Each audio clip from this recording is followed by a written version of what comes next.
Almost 40 years after killing his wife Lynette and disposing of her body, Sydney schoolteacher Chris Dawson will be sentenced to what could be decades in jail.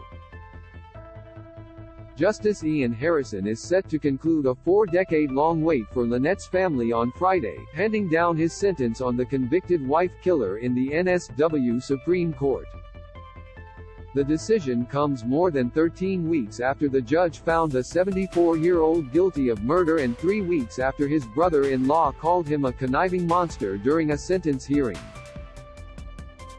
Read more. Landmark IR reforms pass Senate on way to becoming law. Dawson was found guilty of murdering his wife in January 1982 to have an unfettered relationship with a high school student who was also his babysitter, known as JC.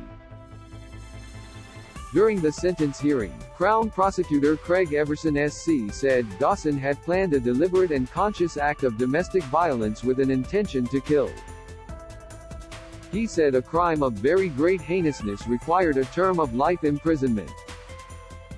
Read more. Family preparing for the worst as pregnant pert mum fights for life. Dawson's lawyer Greg Walsh disputed claims the crime was at the high end in terms of objective seriousness. Walsh said the former Newtown Jets rugby league player had already suffered under the most constant and egregious publicity for 4 decades. His health was also deteriorating, the court heard, with Dawson showing signs of chronic traumatic encephalopathy, a brain condition often experienced by those who play contact sports. Dawson has filed an appeal of his conviction.